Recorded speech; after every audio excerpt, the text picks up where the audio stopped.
اب آخر میں آتے ہیں 13ویں چیز ختنہ کے تعلق سے۔ ختنہ ایک ایسا عمل ہے جو بہت سے دیگر ادیان اور مذاہب میں اب بھی جاری اور ساری ہے۔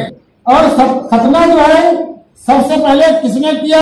بخاری جلد نمبر 2 صفحہ نمبر 931، جلد نمبر 1 صفحہ نمبر 473۔ قال اختتن ابراہیم بعد 80 سنة واختتن بالقدوم وفی روایت بالقدوم۔ سب سے پہلے جو ختنہ کیا حضرت ابراہیم علیہ السلام نے کہ اللہ کا ان کو حکم ہوا، اس وقت ان کی عمر کتنی تھی؟ 80 سال تھی۔ کتنی تھی؟ 80 سال تھی۔ اور بعض لوگوں نے کہا 80 سال نہیں تھی، 120 سال تھی۔ کتنی تھی؟ 120 سال تھی۔ موطا مالک کی روایت ہے جو بخاری جلد نمبر 2 کے حاشیہ 931 میں لکھی، اول من اختتن وهو ابن 20 اول من ان ابراہیم اول من اختتن، کہتے ابراہیم علیہ السلام وہ پہلے شخص ہیں جنہوں نے اپنا ختنہ کیا۔ وہ ابن 20 و100، اور وہ 120 سال کی عمر کے تھے اس وقت۔ واختتن بالقدوم وعاش بعد ذلك 80 سنة، اور ختنہ کیا انہوں نے کس سے؟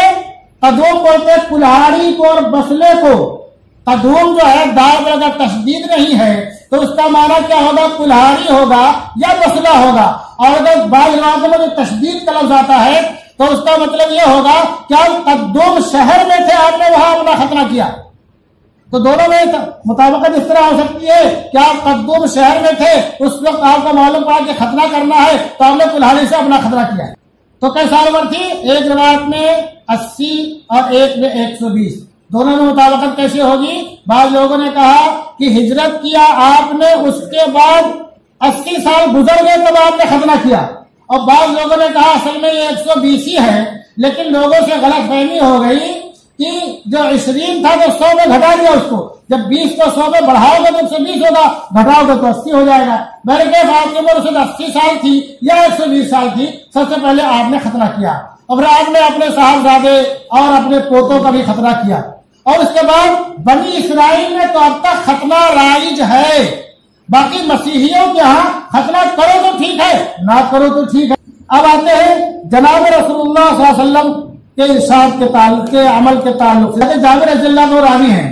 میں یہ روایت اس لیے بتا رہا ہوں کہ ہمارے بہت سے بھائی اپنے لڑکوں کا ختنہ ٹالتے ہیں، اور ابھی ہم نے دیکھا شادی بیاہ کی طرح لوگ ختنہ کی بھی دعوت دیتے ہیں، کارڈ بانٹتے ہیں۔ اتنی بڑی جہالت ہمارے اندر آ گئی ہے، جتنا تم پیسہ ختنے میں کارڈ بانٹ کے کر رہے ہو، وہ وہی پیسہ تو کسی غریب بچے کی پڑھائی پہ خرچ کر دو، کسی بیمار کے دوا پہ خرچ کر دو، یہ نہیں ہو پائے گا۔ کارڈ بانٹتے لوگ شادی میں تو بہت بڑا پروگرام کرتے ہیں ختنے کا، اور کون کون سی رسم ہوتی ہے اللہ بہتر سمجھے۔ اللہ تعالیٰ حفاظت فرمائے امت مسلمہ کی، اور اللہ تعالیٰ ہم لوگوں سے جہالت اور یہ فالتو ریت رواج کو ختم کرنے کی ہم لوگوں کو توفیق عطا فرمائے۔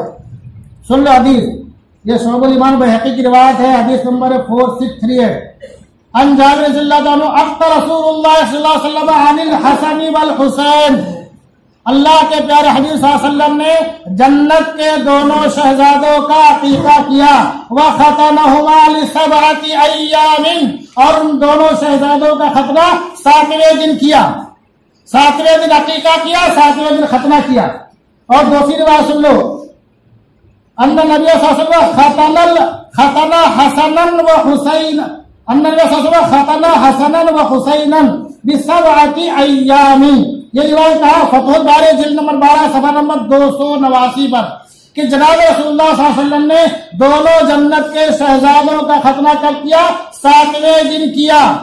میں یہ روایت زور دے کر کے اس لیے بتا رہا ہوں کہ ہمارے بہت سے بھائی انتظار کرتے ہیں کہ 30ویں سال کریں گے، 5ویں سال کریں گے، اور 7ویں سال کریں گے، 11ویں سال کریں گے، 13ویں سال کریں گے۔ یہ پتہ نہیں کون سی رسم آ گئی ہے، 3 کی، 5 کی، اور 7 کی، اور 9 کی، 11 کی، 13 کی۔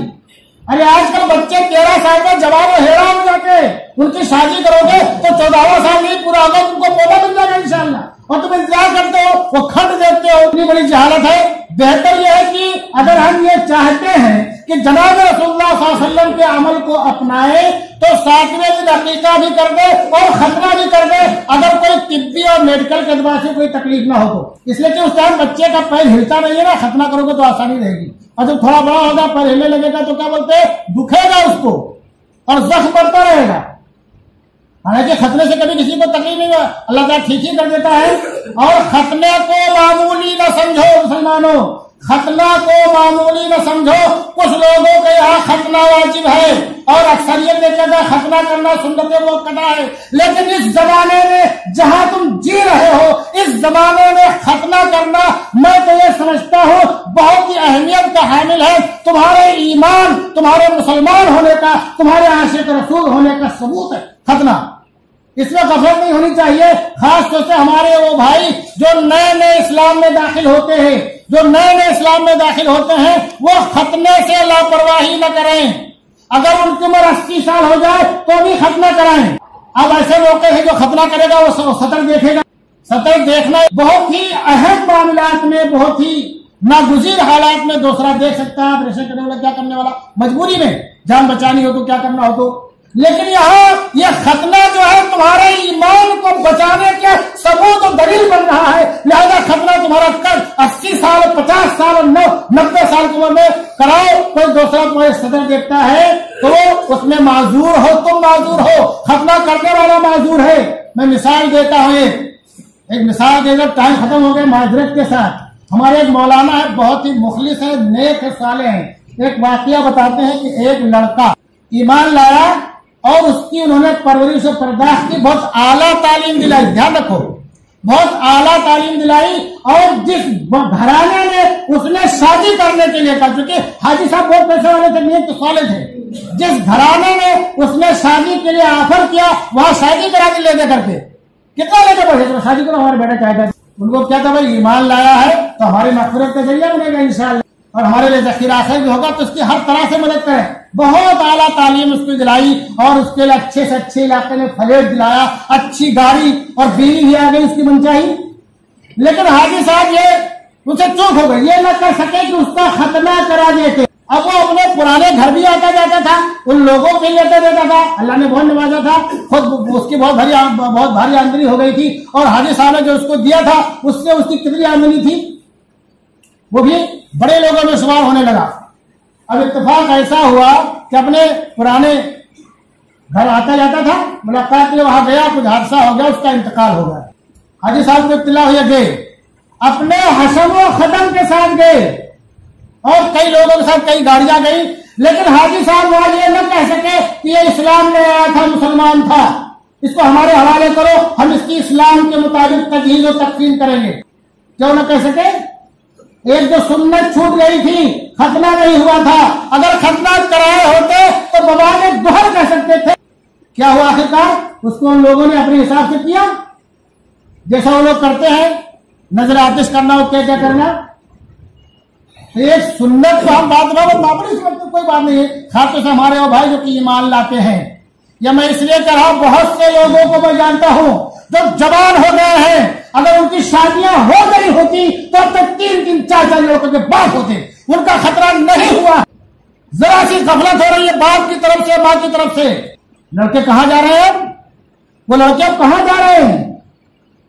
بہت سے لوگ جانتے ہوں گے، بہت سی مثالیں، بہت مشکل ہے کہ وہ لڑکے اسلام پر باقی رہ جائیں۔ اگر ختنہ ہو گیا ہوتا تو ویسے بھی دماغ ہوتا ہوں تو مسلمان ہمارا ختنہ ہوا، تو بیوی بھی مسلمان ہی ڈھونڈتے، ابھی تو جہاں سے مل جائے گی لے آئیں گے ان کی من پسند کی۔ تو ختنے کو بہت اہمیت دو، اور تمام حضرات سے میں درخواست کرتا ہوں، اگر آپ لوگوں کے جاننے سننے والے میں سے کوئی ایسا ہو جو حلقہ بگوش اسلام ہوا ہو، اس کا ختنہ نہ ہوا ہو، تو آپ حضرات اپنے ہرجے خرچے سے اس کا ختنہ کراؤ، ہاسپٹل میں ہر طرح کا انتظام رہتا ہے، ختنہ ہو جائے گا، ٹھیک ہوگا، اس کے بعد سے ہاسپٹل سے باہر آئے گا۔ اللہ تبارک و تعالی ہم تمام لوگوں کو اور ہماری نسلوں کو اسلام پر باقی رکھے، ایمان پر خاتمہ فرمائے، شہادت کے موت نصیب فرمائے، اور جناب رسول اللہ صلی اللہ علیہ وسلم کے محبوب شہر میں ہم سب کو مدفون ہونے کے سعادت عطا فرمائے۔